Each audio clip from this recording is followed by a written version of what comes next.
Okay, all right, folks. Good morning. So let's start a new topic called data breaches. And you can connect all what we have studied so far to this topic as well, right? Okay. These are the contents. These are places I have taken the contents. Okay. And what we'll study today is that how can we improve password security and little bit of a password manager. This you can read it by yourself. We'll just skip through these.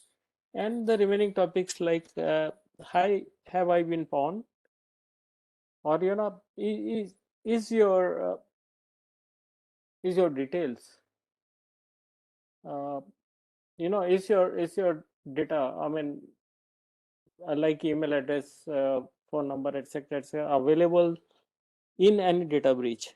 Okay.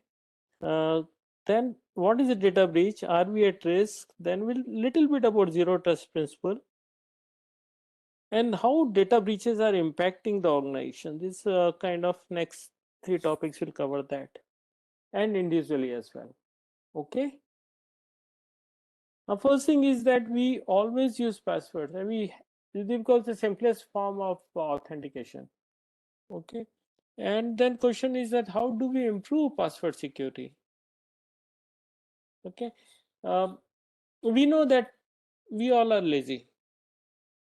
Okay. And then we normally keep very simple passwords. Okay, ideally passwords length should be more than 8, because we have seen earlier that complexity of the password increases exponentially with respect to length of the password and types of characters it has, right? Okay, so we have seen this curve, kind of this curve, right? As the length goes up. But none of us, I think, will have 20 letter password, right? And 20 character password. This is kind of difficult. I mean, one way, of course, yesterday we discussed was, instead of password as a single word, use phrase, and with some twists, right? But as the length goes up, the usability suffers, right? Okay, so if the usability suffers, it means that people don't like doing writing, long passwords. Then it defeats the purpose.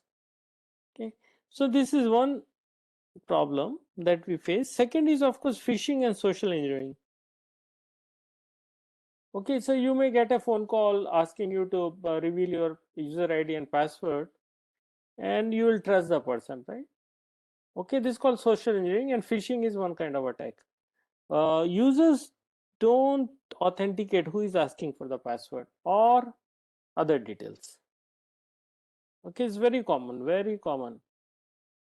Every day, I am receiving at least one email with some link that will lead me to some malicious website. Okay. And once password is stolen, it can be used many times. Okay, and so humans have hard time remembering lot of passwords. So on an average, a person will have 70 to 80 or even more than that passwords. Okay, there's some statistics somewhere. I think average user has 190 passwords. Okay, so if I have about 100 passwords. How can you remember this? So only thing you will do is that use same password multiple times, or write it down somewhere in the copy, or somewhere on system. And all these methods are not good methods, right? So David Curry, uh, about 30 years back, came out with a list.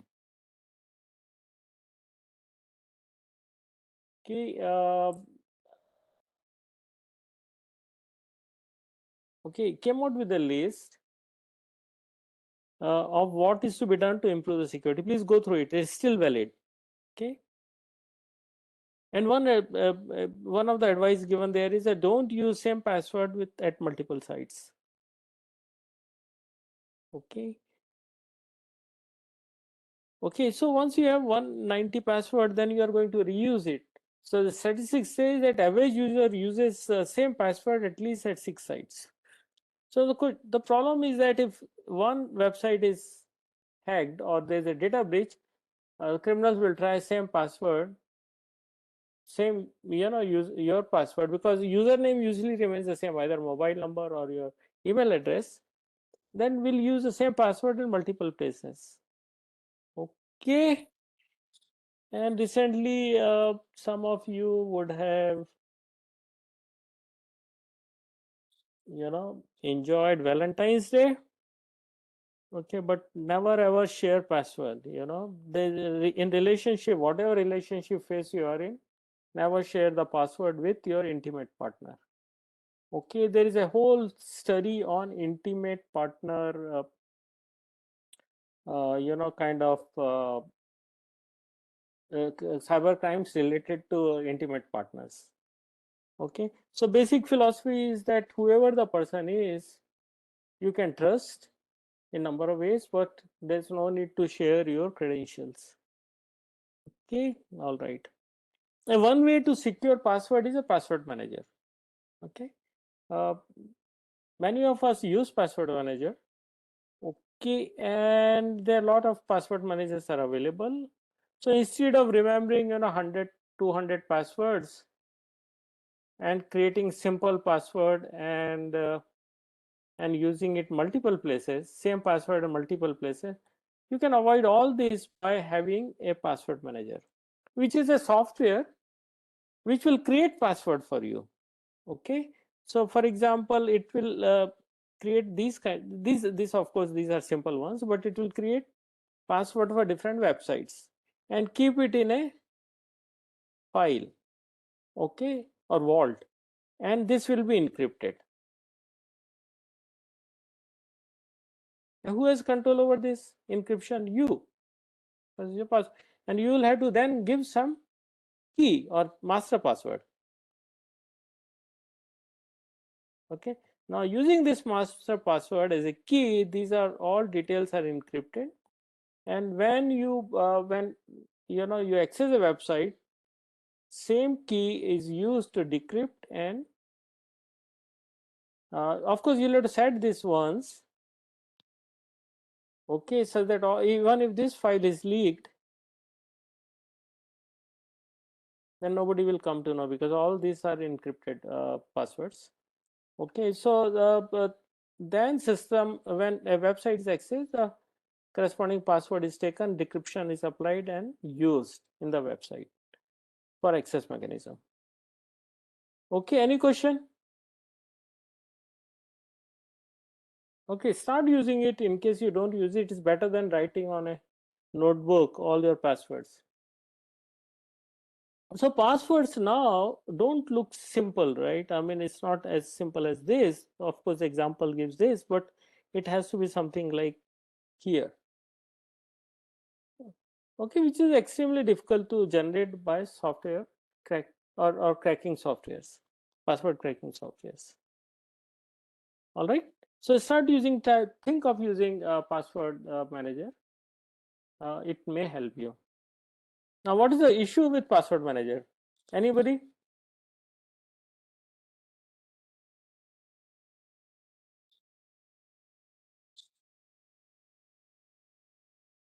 What happens if this master password is stolen?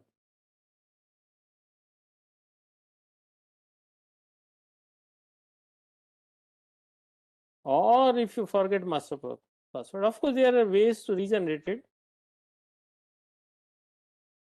Earlier I lost my master password and I couldn't recover. Okay, then I had to go individual websites and reset it, and then you know and then reinstall password manager. Okay, there are some problems also, right? If the master password is leaked or stolen, then you are in trouble. Suppose so doing all these things will require you'll have to give inputs from the keyboard or your keypad, right? And if there is a key logger, um, malicious software or malware in your mobile phone or laptop, then it will also know the your master keyword. Okay, all right. Okay, all right. Okay, now question I want to know is that the question that I have, the answer I want to know is that whether your email address is stolen in one of the breaches. So this is a famous website called Have I Been Pawned? Okay, so there you can go and find out if your credentials are stolen. Okay, because it's stolen, then cyber criminals would have possibly recovered the password, and then the attacker will attempt the same credential or password that has come from breaches in multiple websites. Okay, though, so it's called credential stuffing, right? I mean, attacker tries multiple credentials from known breaches. Okay, so all right. So, and there are a lot of third-party software that will give you information whether your password has been or your credentials have been leaked. Okay. So, for example, when you and some systems are becoming also intelligent. When you try to log in a site, okay, it will check your password and check in the databases whether your password has been is available in public breach, because public breach data is available. Okay, there are a lot of companies that have this data base which will have login ID and password, your login ID and password, or login ID passwords of those who have whose account is there in a website and that has been breached. Okay, and then it can tell user that please change your password because it's available in data breach. Okay, now what you can do is that you can go to this website. Okay, you can do it offline and type your email address and give your email address which you have been using in multiple places, for example in amazon.com, or you would have used in twitter.com, etc. Okay, then check whether your email address appears in any data breach. Okay, and now this site of course will check it against all the data they have collected in number of breaches. Okay, so like this website will has collected for lot of data from a lot of breaches, including Facebook account. Okay, and so on. So it has collected data from 66 pawned websites, so many accounts and so many whatever paste and paste account which they have got it from somewhere. Okay, please try this, and then you will possibly find that your data about you has been breached and is available in darknet with cyber criminals. For example, for my main email address is available in number of places. Now it's available in number of data breaches. Like for example, it's available in Twitter. It's also available in Big Basket data breach. It's available in many others, right? And what is the next thing that you are going to do once you find your data is available in data breach? What are you going to do?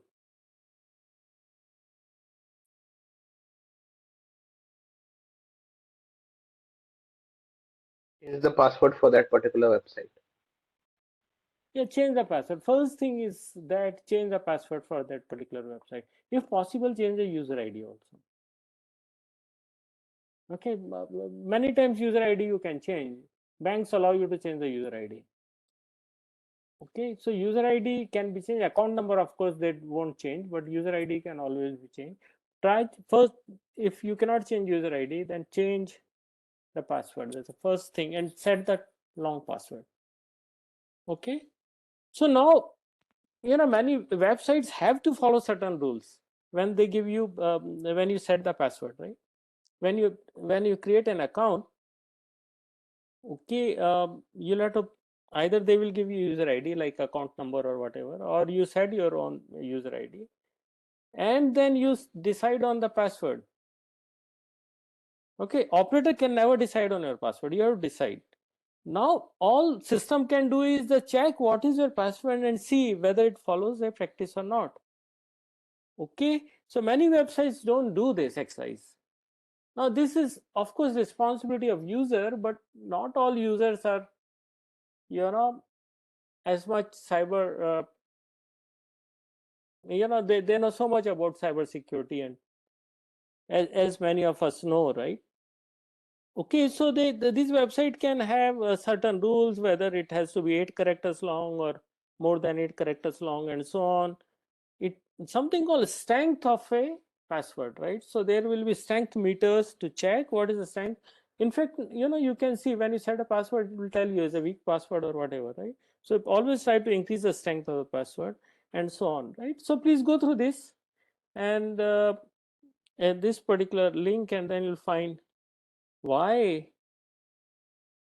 if you create a website, try to follow these rules. Okay, and this research paper just generally tells that most of the website don't follow these rules, hence breaches are dangerous, right? I mean, if the breach happens, then it's quite dangerous for users. Okay, so now we'll look little bit about what is data breach, and then we'll go to some reports. Okay, recent one is this one, Twitter data breach. It happened this year, early this year, and 200 million data records are leaked. Okay, now these are all available somewhere or other in darknet, right? When the breaches happen, then all this, Twitter, what can they do? What a cyber criminal can do? All these are very valuable resources for cyber criminals, right? They can sell this to some companies, okay, which are cyber criminals, right? So this data, all these databases are available at a price. Okay, now which can help cyber criminals in hacking a system or getting into the system and doing something. Okay, or for example, they can also take money, they can encrypt the whole system and then take money for that. That's called ransomware. Okay, all right. Data breach is something wherein is a breach of security leading to accidental or unlawful destruction, loss, alteration, or unauthorized disclosure of access to our personal data, which is in transmitted form, stored form, or being processed. Okay, so we can say a personal data breach can be broadly defined as security incident that has affected the confidentiality, integrity, or availability of personal data. So we have studied this CIA model. Okay, any action by anybody leading to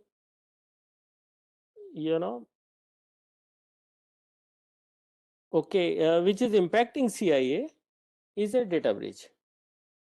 Okay, so in short, there will be a personal data breach whenever someone accesses the data, someone, even your laptop, somebody reads your data and passes it on without proper authorization. The person does not have authorization, access your laptop in some way, and then leaks the data. Okay, which can also be accidentally leaked or maliciously leaked, or it could also be in corrupted form, lost form, or destroyed. Okay, so basically all data is unavailable by or when cyber criminals get in system and encrypt the whole data or whole database. Okay, so that data is not available. Okay, all right. So that's so in all these cases where data is becoming unavailable, is stolen, destroyed, etc., we call it data breach. Okay, so we are is it impacting us or you for that matter?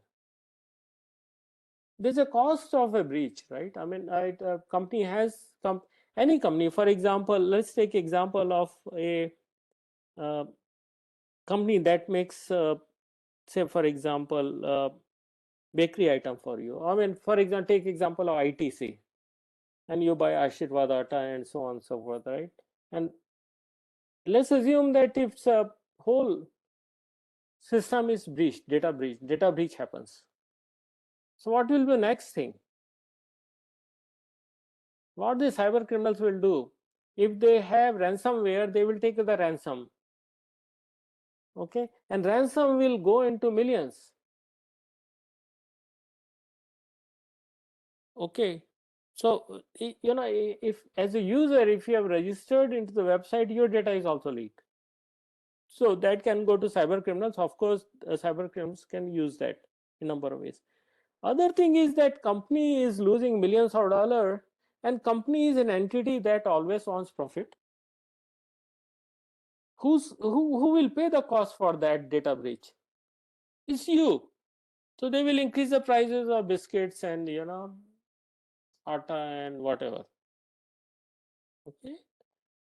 So in a data breach, all these things are leaked, right? Customer information, employee information, payment information, medical records, and at personal level, your bank account information, credit card information, PAN card information, Aadhaar card information, family related information, and your coordinates like your name, email ID, mobile phone number, home address, driving license, etc., etc. All this will be lost. Most probably, I would think with high probability, all this data about many of us is already available in darknet. Okay, now let's get into some data and discuss some of these, right? Because that will give you a picture, how serious data breach can be. Okay, you start a company, many of you will do startup, right? And you'll find that your systems are hacked. What is the value of all the software that you're developing is IPR, right? If that's available tomorrow in open market, then or available for free, and all the effort that you have done is kind of lost. Your trade secrets are known to everyone. Okay, and it is not whether you come to know or not, large number of websites even in this country, our countries are breached. Okay, so now the research by IBM, uh, IBM research in last year, the report, you can download the report from here. It says that 83% organization that they have studied has more than one data breach. So 83 organizations sometime or other had at least one data breach. Okay, and 60% of these organizations have passed on this loss because of data breach to the customers by increasing the prices, right? So effectively you will, whether data breach happens in a big company or a small company, is high probability that it will pinch your pocket. Okay, let's look briefly about zero trust principle. Of course, we are digressing a little bit because this principle will come repeatedly in rest of the presentation today. Okay, what is zero trust principle? Okay, don't trust anyone. As simple as that. As simple as when you enter home, you have to present your credentials to enter your home. Although it's your home, but still you have to present. Okay, and you will be authorized to do certain things. Suppose your mother says that you cannot enter kitchen, then you will not be given authorization to enter kitchen. Okay, or when you are in office, then whether it's CEO or CTO or anyone, okay, the access control will remain the same. That access, the CEO when enters has to present the credentials. Okay, whether it's a biometric or whatever, and system will allow that. A CEO may not be required to get into a server room. CEO, Chief Executive Officer, has nothing to do with databases of the company. I mean, he or she may have access to databases. So if CEO wants to enter a server room, entry should be denied. Okay, so now those 2 or 3 things put together, which says that verify explicitly. You may have, when you enter your hostel room or hostel, if there is a security guard, and even if security guard knows you by name, he should check your ID. Okay, so everyone must be verified explicitly. Okay, so always authenticate and authorize based on available data points. Now it may sound not so nice. I live in an apartment complex, and then every block has a security guard. If security guards ask me, please show your credentials, or your ID or whatever, or ask me a question which flat you live in and so on and so forth, we will be annoyed. Okay, but zero trust principle says that it should be done. Okay, second principle is that least privilege. I as a user should be given least privileges to do my job, or just enough privileges, I will say, right, to do my job.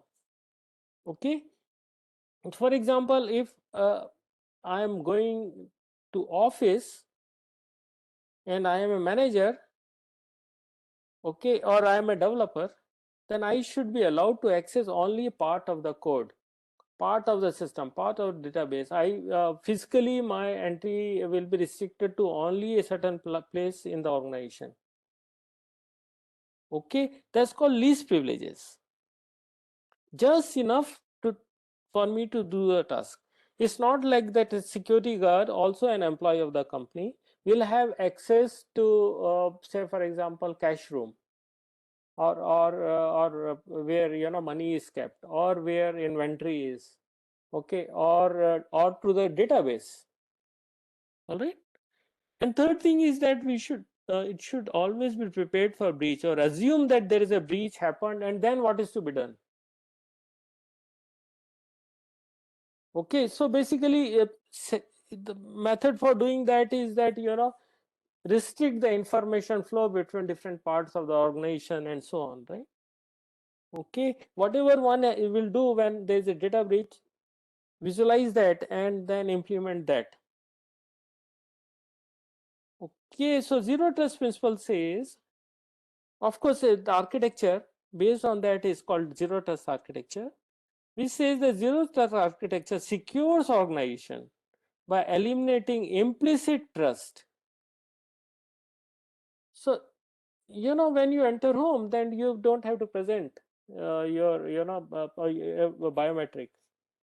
You just knock the door and it's open. Now, assume that instead of that, you have biometric lock, where and you will be allowed only when credentials are matched, and anybody inside, even they can peep you or see you through camera, will not open the door until you until you pass the authentication test. Okay, so eliminating implicit trust and continuously validating every stage of digital interaction.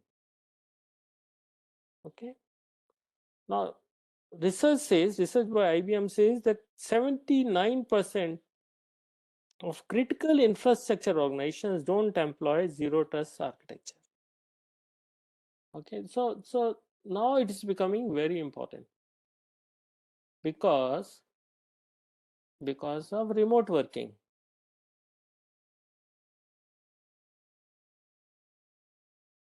Okay, organizations are not that everyone will go to one office and work. So these offices are also spread out, and all people don't go to offices also.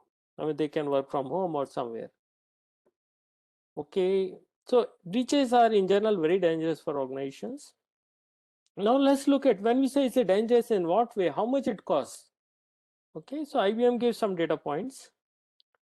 It says that average cost of a data breach, one data breach, take one data breach, the average cost of that data breach is approximately 4.35 million. 1 million is about 8 crore, right? So it's 32 crores is the one cost of one breach. How about in India? Do you think India is cheaper? It's about 18 crore average data breach. Okay, so it means that if someone hacks and has a ransomware into it, puts a ransomware into it, and then will the loss to the company because of various factors would be approximately 18.4 crore. Any question? Sir, am I audible? Yeah. I have a small doubt. We are discussing about this data breaches where the hackers might be like having the user ID and password from the company side itself, right? Company database. But why company is storing the password? It should be storing the hashed password, right? Yeah. So yeah, it's a hash password is stored. So and there are tools available to decrypt it, But and not only decrypting the hash is very long process, right? So yeah. that's what So brings the uniqueness of the hash. basically, yeah. So that's what we studied in last class. So lot of, see, it's not only password, right? Of course, password can be they can find out the password by various methods, right? I mean, it's not that still data breaches. Although they may using salt and is hashed, but there are methods to, I mean, static methods as we have seen, creating rainbow table or whatever. I mean, is what we have done by putting salt, etc., is increase the time of cracking it. Okay, but they, I mean, instead of cracking because it's all this cracking happens offline, instead of cyber criminals using, instead of one PC, they can use thousands of computers over net, or they can also, instead of, simple cracking can be done in seconds, right? Now it will take months. So cracking, no way of protecting password is 100% safe. So it's just question that how organizations have created difficulty for cyber criminals. There's a one loss of credential.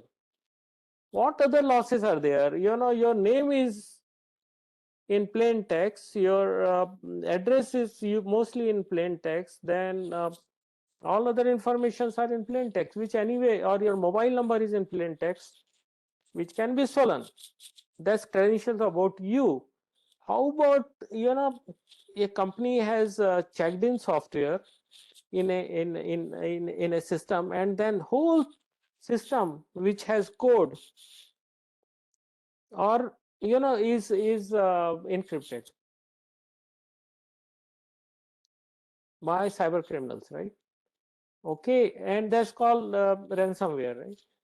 So that Yeah. can also, then they can ask, cyber criminals ask money to decrypt it. So there are hundreds of ways where all these thefts can be monetized. Okay, or making system unavailable. If it's an online company and somehow cyber criminals can do some things which makes system unavailable, that itself is a loss to company, right?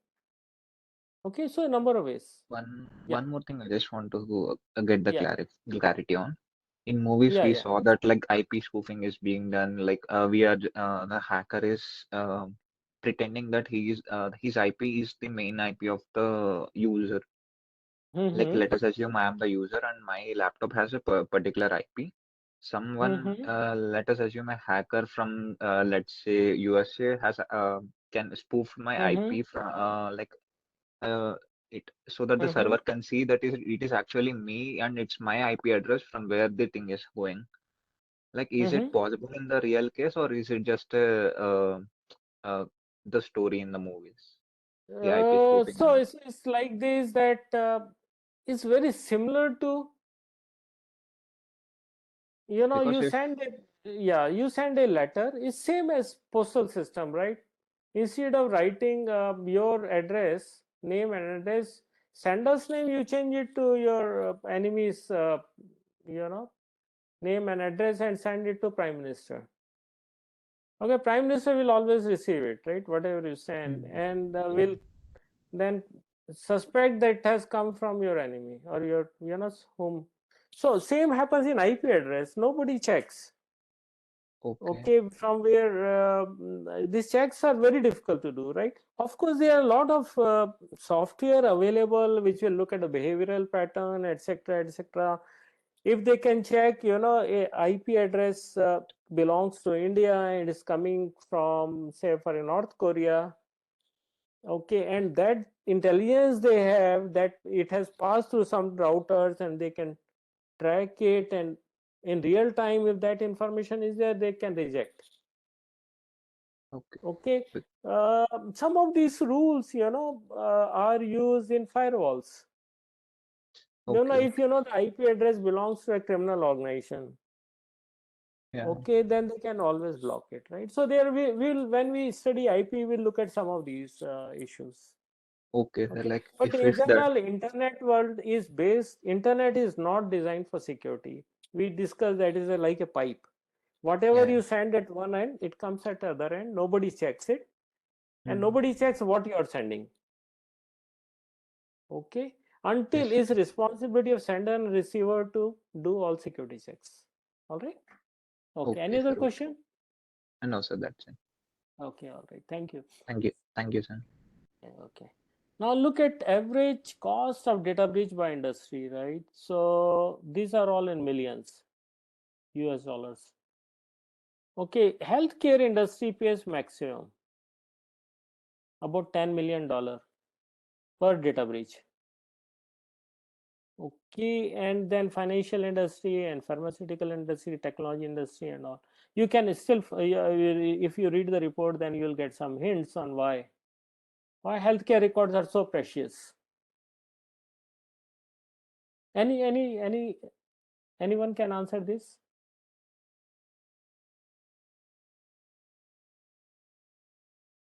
Think about it. Okay. All right. Let's move ahead. Okay. So now the cyber criminal is able to breach the security and then it started increasing its footprint in the organization, right? Because to reach to the stage where it can create enough hacking or enough encryption of data, or knowing about system such that it can be fully hacked, it takes some time. Okay, and organization, so cyber criminal will take some time. Okay, sometimes all these leaks, all this process of getting into system, or all these intrusions may take months or years, right? That's fine. So intrusion has happened at time t, for example. How much time organization will take to find out that there is an intrusion or data breach, or some cyber criminals has a get onto the system? Okay, that's first step. Second step is how much time it will, once it knows, the organization knows that data breach has happened, how much time it will take to recover from it or to contain it or contain its spread.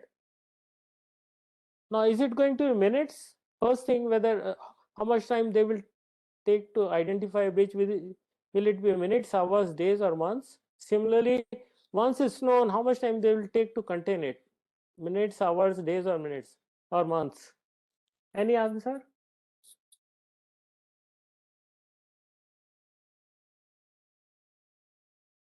Anyone? Wild guess?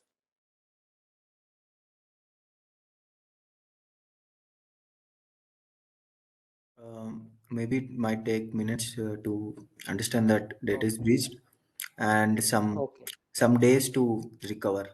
Okay. Okay. Okay. All right. So this is the data. In year 2022, last year, okay, whatever organizations have been studied, it took 207 days to is a mean time average. We can think it in terms of average to identify average. And it took, once organization knows that they have been hacked, it took 70 days to contain that breach, because it's not easy. The organization is working, it's not like somebody, it's like somebody works at your home and is stolen gold jewelry from locker, and then after a month you will come to know. But somebody steals your TV, then you will immediately come to know, right?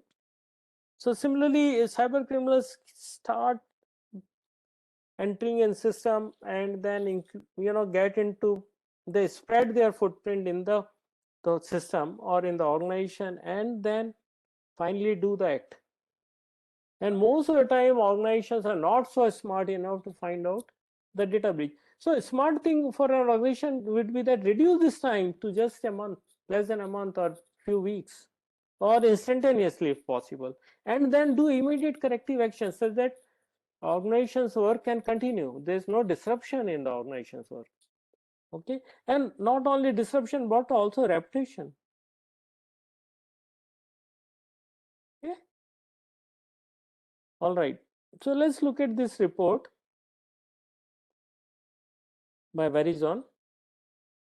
Okay, so far we have been studying IBM's report. Okay, sorry. Okay, all right. So you can download the report from here. Okay, so now let's look at how data breaches happen and what are the mechanism that causes data breaches. First is stolen credentials. It means that a data breach has happened sometime or other for a user, where user credentials are available or employees credentials are available, and so on and so forth, and data is leaked. Okay, so those credentials can be used. Okay, second is phishing. We'll look at phishing. Is that you get an email from your CEO, it looks like it's come from CEO with some twist, or it may actually it's not coming from CEO, but looks like it's coming from CEO. It says that your salary increases this much, and click on that, and then malware is into the system. And then once malware is into system, a malicious program is running, it spreads, and user will sometimes will not come to know about it, right? Third is about exploiting vulnerabilities. Systems are not perfect. A mobile has almost like 30 million lines of code, and there are a lot of APIs which are exposed to criminals, which users would have, sorry, or which developers would have created and left it there by mistakes. There are a lot of back doors are available, wherein back doors are the doors of an organization where people go out. Normally security is in a front door, not at the back door. Okay, and there can be because of botnets, right?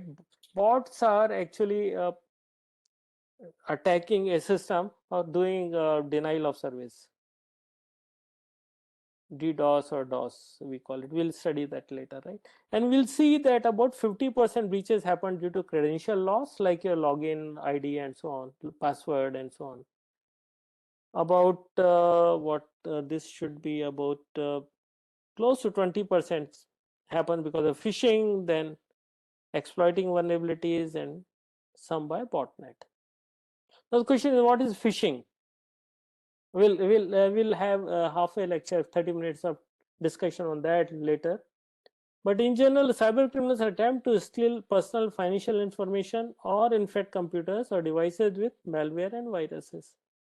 Now, so they trick users. Most of the time, they trick users on clicking a link that comes by email or your SMS even, right? Or they take user to a website which is a malicious website and then steal credentials. So these are normal method of fooling a user. Okay, or actually, you know, because most of the users trust what they receive.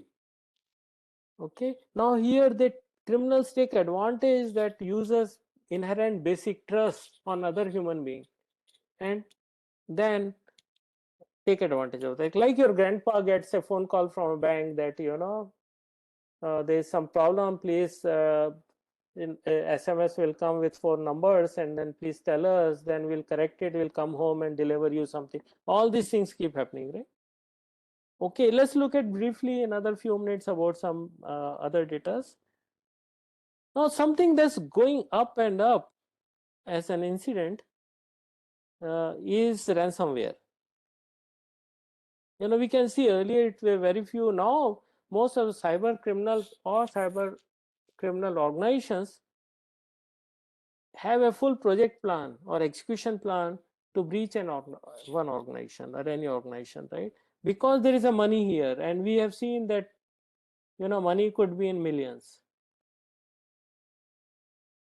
Okay, so very few breaches happen because of other reasons, right? Because ex-employee may want to trouble the organization and then breach the organization and so on. So that's not anymore happening. Of course it happens, but probability is very less. Okay, so ransomware difficult breaches are difficult ones, and they take longer time, right? 40 days longer. Okay, and average cost of handling ransomware is 4.5 million plus the cost of ransom. Once ransom attack happens, then it's going, company will take days or months to fully recover from it, you know, clean the system or whatever, you know, backup, recover it from backup or whatever.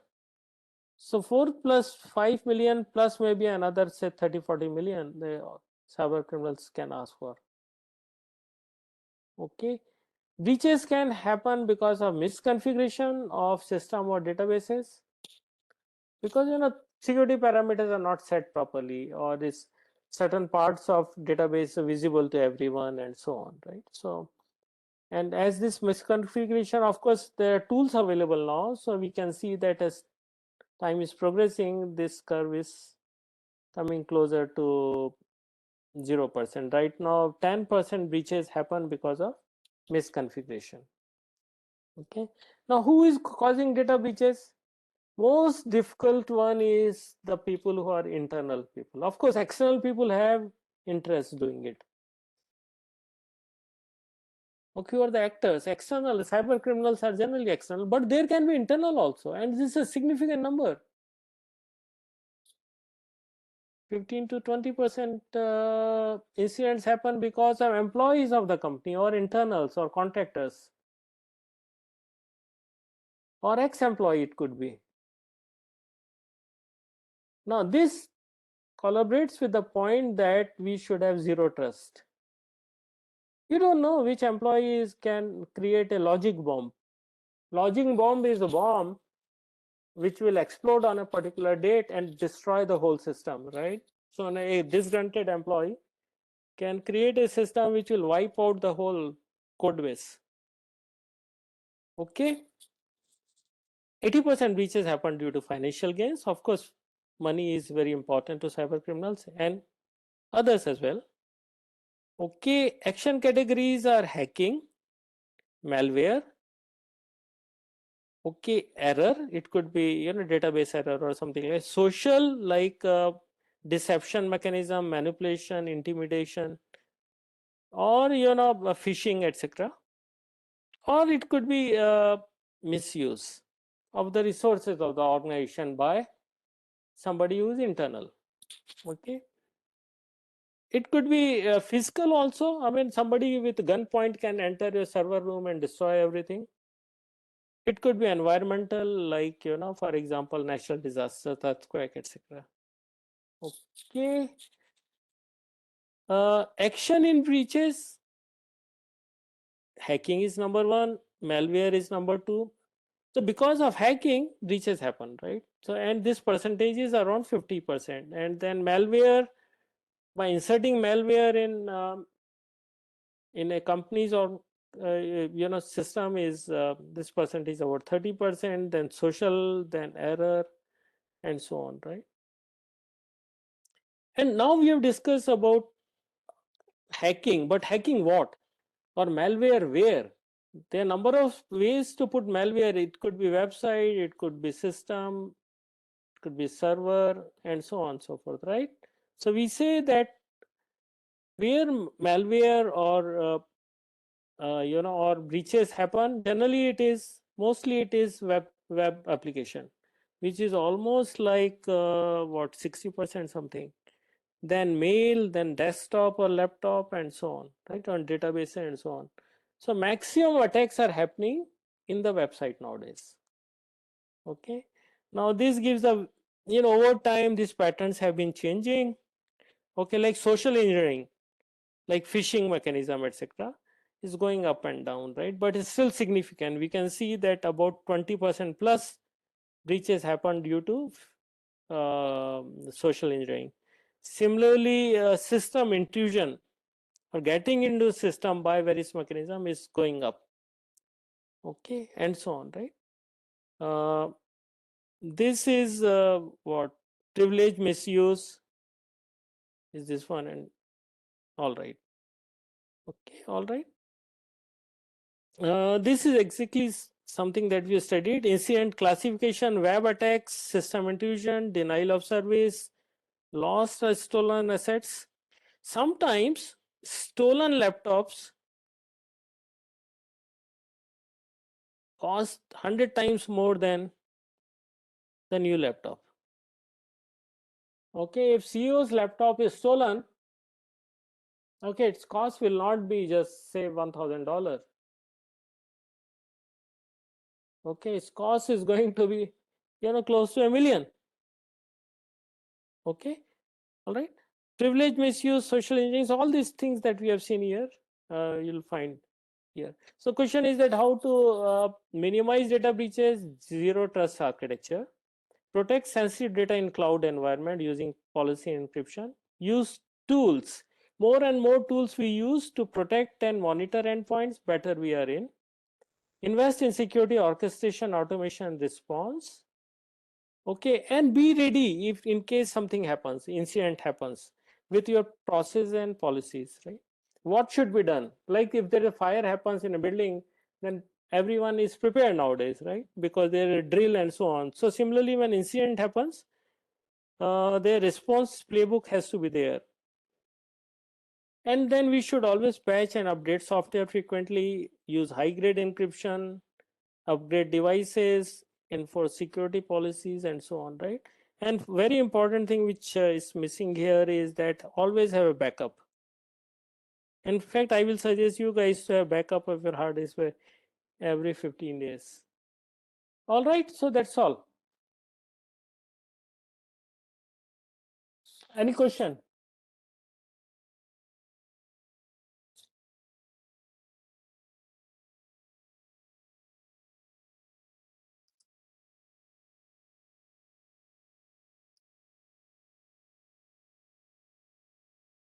No?